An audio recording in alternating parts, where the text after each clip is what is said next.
아침 8시.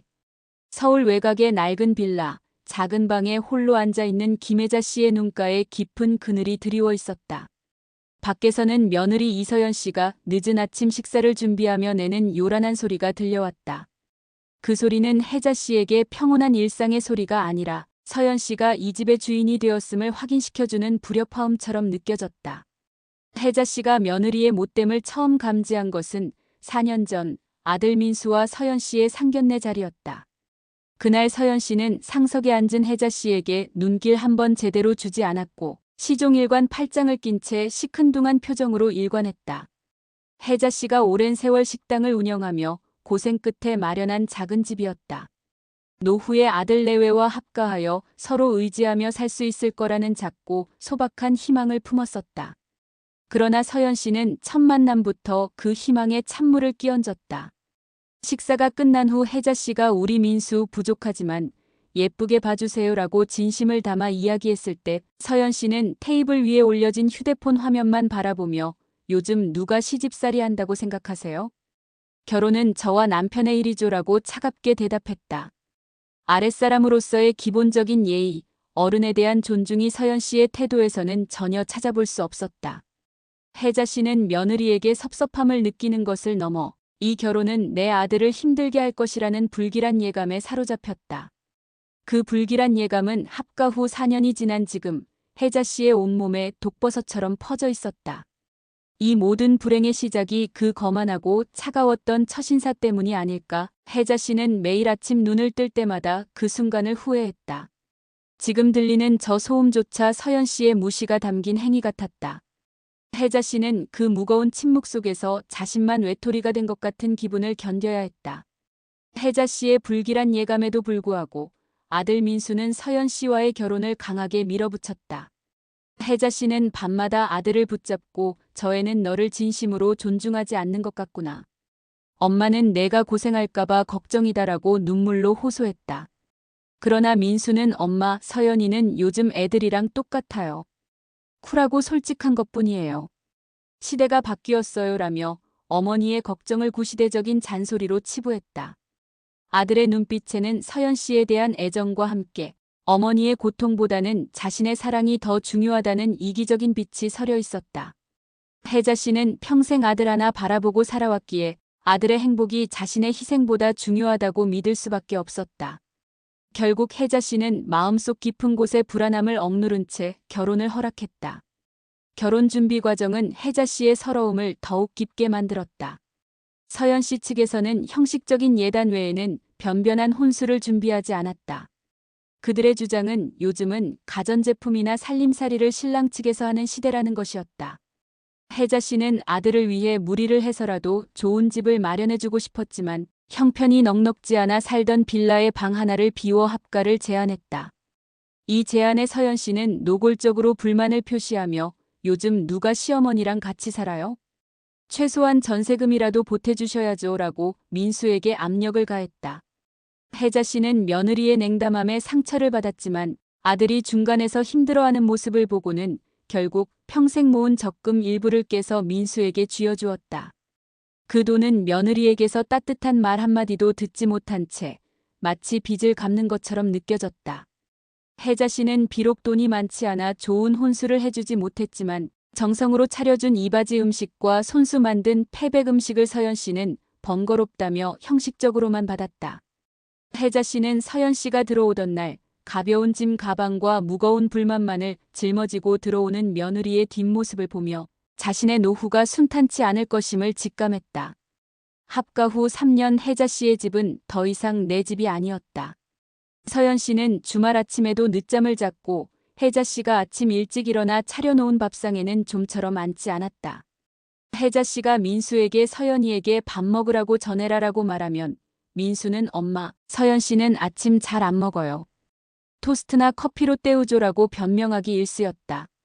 서연 씨의 생활 패턴은 혜자 씨의 일상과 완전히 동떨어져 있었다. 혜자 씨는 식당을 운영할 때도 매일 새벽 4시에 일어나 남편과 아들의 아침 식사를 준비했던 사람이었다. 그런 그녀에게 며느리가 끓여주는 따뜻한 국 한 그릇은 바라지도 못할 사치가 되었다. 더 큰 문제는 부엌이었다. 혜자 씨는 허리가 좋지 않아 매번 무거운 김치를 담그기 힘들었다. 며느리가 한 번쯤은 어머니, 제가 이번 김장은 도울게요라고 말해주길 바랐지만 서연 씨는 오히려 어머니, 저희는 시판 김치가 입맛에 맞아요라며 단칼에 거절했다. 혜자 씨가 정성껏 만든 밑반찬은 서연 씨의 냉장고 칸에서 말라가거나 상하기 일쑤였다.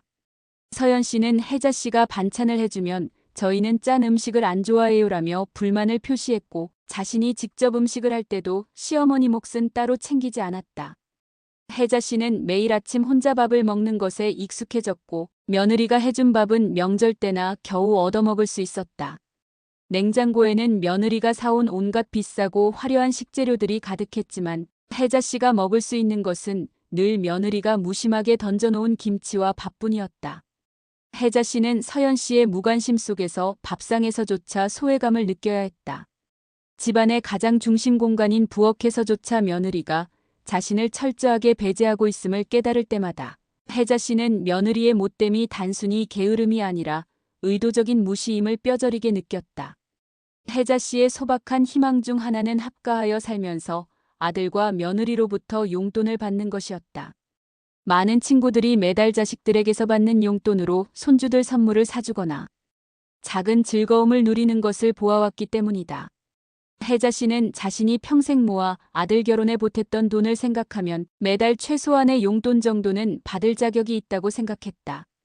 그러나 현실은 정반대였다.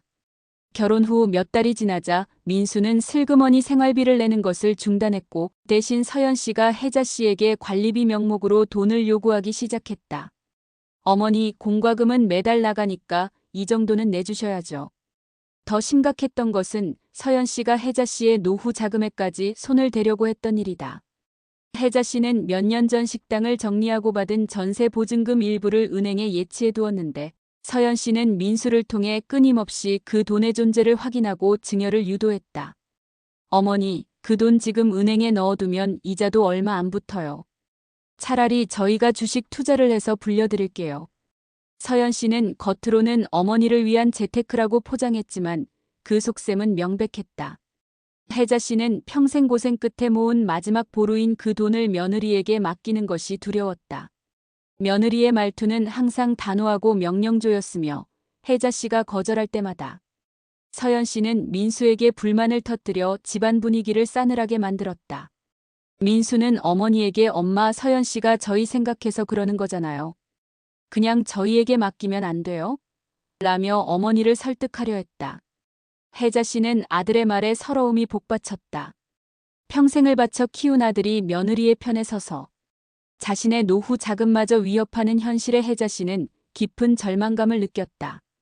혜자 씨는 용돈은커녕 자신의 마지막 남은 돈을 지키기 위한 용돈 전쟁을 매일같이 치러야 했다. 서연 씨의 눈빛에는 혜자 씨를 돈줄로만 여기는 듯한 차가운 계산만이 빛났다. 며느리의 무시는 집안을 넘어 공개적인 자리에서 혜자 씨의 체면을 깎아내리기 시작했다. 설이나 추석 같은 명절은 혜자 씨에게 1년 중 가장 기대되는 날이었다. 오랜만에 친척들을 만나 아들과 며느리가 잘 사는 모습을 보여주고 싶었기 때문이다. 그러나 서연 씨는 명절 때마다 시댁 행사라며 불만을 터뜨렸고 친척 모임에 참석해서도 혜자 씨의 기대를 여지없이 무너뜨렸다. 지난 추석, 큰 집에서 온 친척들이 모인 자리에서 일어난 일은 혜자 씨에게 잊을 수 없는 상처를 남겼다. 혜자 씨가 친척들에게 우리 며느리가 요즘 사업을 시작해서 많이 바쁘답니다라며 서연 씨를 자랑스럽게 소개했을 때였다. 친척들이 서연이가 참 싹싹하고 예쁘게 생겼다며 덕담을 건네자 서연 씨는 갑자기 큰 소리로 어머니, 제가 싹싹하다니요. 저 그런 거 제일 싫어하는 거 아시잖아요. 그리고 사업은 제가 알아서 하는 일인데 왜 자꾸 친척들에게 말씀하세요? 부담스럽게라고 쏘아붙였다. 순식간에 화기애애했던 분위기는 싸늘하게 얼어붙었고 친척들은 당황한 표정으로 혜자 씨와 서연 씨를 번갈아 바라보았다. 혜자 씨는 얼굴이 붉게 달아올라 말문이 막혔다. 며느리의 말은 혜자 씨의 호의를 조롱하는 것 같았고 많은 사람 앞에서 시어머니를 공개적으로 무시하고 망신을 준 행동이었다. 더욱이 서연 씨는 그 자리에서 혜자 씨의 낡은 옷차림을 힐끗 보며 어머니, 옷 좀 깔끔하게 입고 다니세요. 옆에 있으면 민망해요라고 속삭이듯 말했지만 그 목소리는 주변 친척들에게도 충분히 들렸다. 혜자 씨는 그 순간 며느리가 자신을 존중하지 않을 뿐만 아니라 의도적으로 자신의 권위를 짓밟고 있다는 것을 깨달았다. 친척 모임이 끝난 후 혜자 씨는 민수에게 너는 엄마가 그렇게 망신당하는 걸 보고도 아무 말 못하니? 라고 울분을 토했지만 민수는 엄마 서연 씨가 사업 때문에 예민해서 그래요. 이해해주세요라며 또다시 며느리 편을 들었다. 혜자 씨는 그날 이후로 친척 모임에 나가는 것이 두려워졌고 며느리의 못됨은 이제 혜자 씨의 사회생활마저 위축시키는 지경에 이르렀다. 아들 민수는 이 고부 갈등의 가장 처참한 피해자이자 동시에 가장 큰 방관자였다. 그는 혜자 씨에게는 유일한 희망이었지만 서연 씨에게는 아내에게 순종해야 할 남편이었다. 민수는 어머니와 아내 사이에서 늘 줄타기를 했지만 결국 서연 씨의 강한 성격과 자신의 평화를 지키려는 이기심 때문에 매번 침묵을 선택했다. 혜자 씨가 며느리의 부당한 대우에 대해 서러움을 호소할 때마다 민수는 어머니, 제가 서연 씨에게 말해볼게요라고 말은 했지만 실제로 서연 씨에게는 부드럽게 타이르는 수준에 그칠 뿐이었다. 민수가 한 번은 용기를 내어 서연 씨에게 여보, 어머니께 너무 차갑게 대하는 거 아니야? 어머니가 상처받으셔라고 이야기했을 때 서연 씨는 당신 아직도 엄마 젖꼭지 물고 살 거야? 어머니가 먼저 저를 무시하고 구식으로 대하시잖아요. 당신이 중간에서 이럴 때마다 나는 당신이 더 실망스러워라고 격렬하게 반발했다. 서연 씨의 거친 반응 앞에서 민수는 언제나처럼 입을 다물었다. 그는 어머니의 눈물과 아내의 분노, 그 두 가지 감정 사이에서 고통스러워했지만 그 고통을 해소하기 위해 적극적으로 상황을 개선하려 하기보다는 외면을 선택했다. 퇴근 후 민수는 거실에서 어머니와 아내가 마주칠까봐 두려워 곧바로 자기 방으로 들어가 문을 닫았다. 그는 늦은 시간까지 휴대폰만 들여다보며 가족 간의 대화를 회피했고 고부 갈등은 결국 아들의 침묵이라는 균열 위에서 더욱 깊어졌다. 혜자 씨는 아들의 침묵이 며느리의 폭언보다 더 아팠다. 혜자 씨는 아들이 이혼할까봐 두려워 서연 씨에게 직접적으로 대항할 수 없었고 민수는 어머니가 힘들어하는 것을 알면서도 자신의 결혼 생활을 지키기 위해 어머니의 희생을 묵인했다. 혜자 씨는 아들의 비애 속에서 자신의 외로움이 2배로 커지는 것을 느껴야 했다. 아들의 외면은 혜자 씨에게 이 집에는 내 편이 아무도 없다는 냉혹한 진실을 매일 확인시켜 주었다.